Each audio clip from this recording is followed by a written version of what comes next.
Hello, welcome to the 5th episode of the Introductory to 6502 Programming. In this episode, we're going to be covering the index registers X and Y.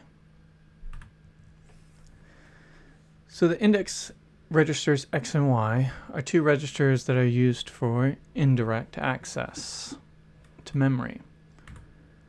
Well, what does that mean? So let's say we have two variables that live in memory, and they more or less mean the same thing, but they're part of a data array. So in this example, I have two players, and I have lives for each of them, so you can consider this like an array of the player lives, and each are sequentially addressed from each other, and each have their own value.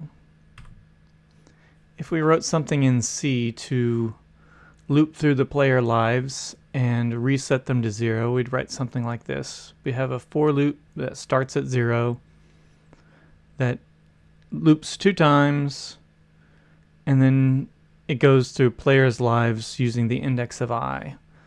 So here I is the index of your loop, this is your loop limit, and this is your array, and you're indexing from I into this array. That's really just an offset, a positional offset into this data. A 0 offset would be the first player, and the 1 offset would be the second player. And we set both of those values to 0. So that's kind of what it would look like in C. Well, the 6502 can do something very similar using the X and Y registers. The way this works is, let's say we wanted to write the value 0 to both of these players' lives, like we're starting the game over. So here, we saw the STA instruction before, and it just had an address.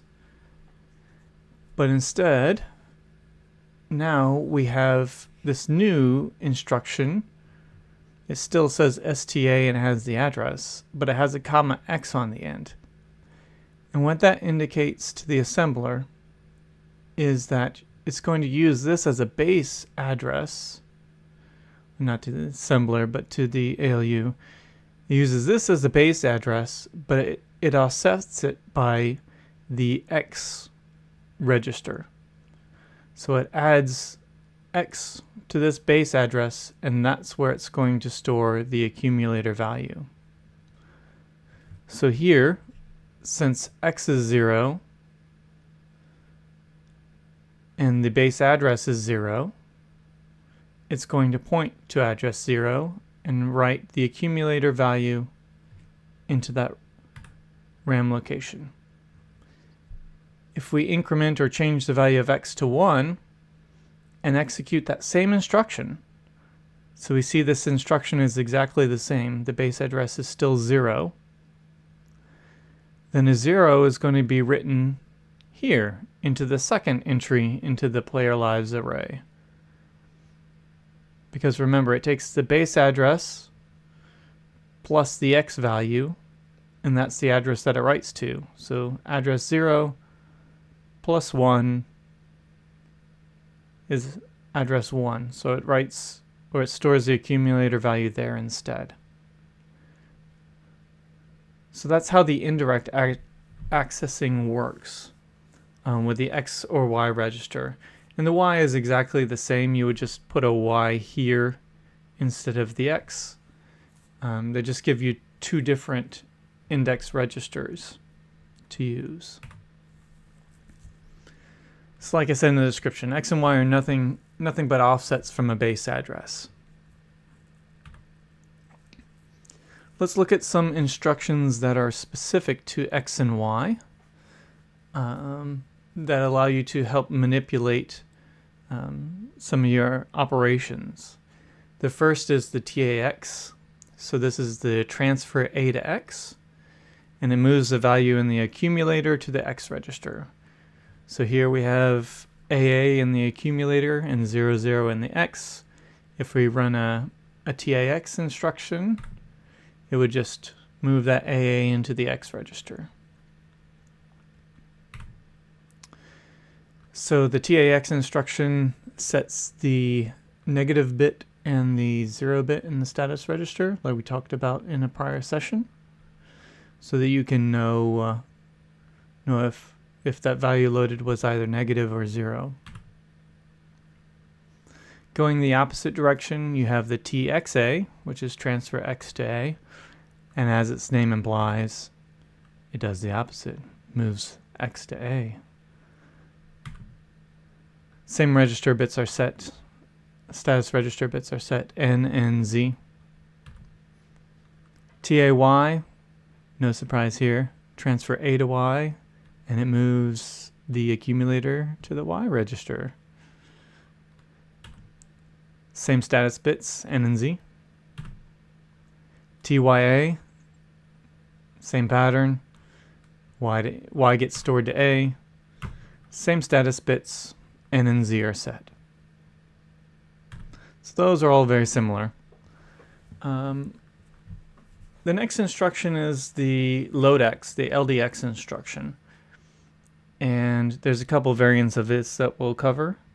And this is very similar to the LDA instruction that we talked about previously. In fact, identical, other than it's loading X instead of A. So the LDX instruction loads the X register with a value from memory. So if we have LDX with the address of 1 over here, this instruction, it's going to take the value at address 1, which is 56, and store it into the X register. All right. That operation is going to affect the negative bit and the 0 bit, similar to the other ones.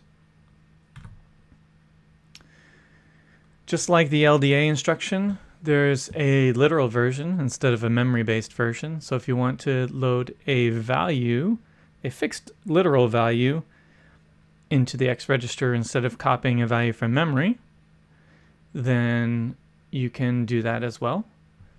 Here we have the LDX instruction with this hash mark in front, which we remember from previous sessions means it's a literal value.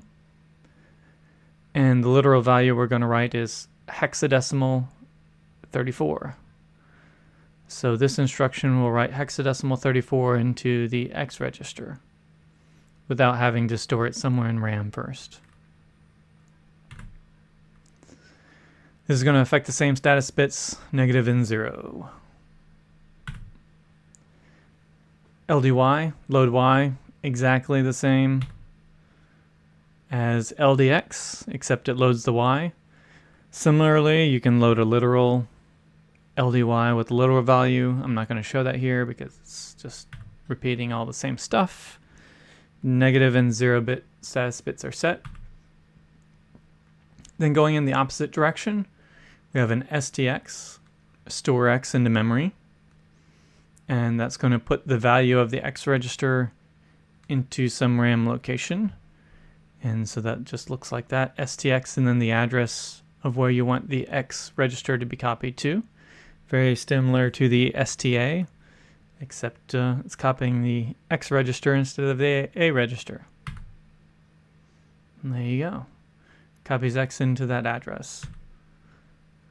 This operation, similar to the STA, doesn't affect any of the status bits.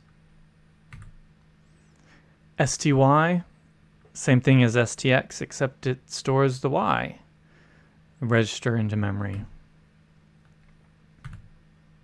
Again, no status bits affected.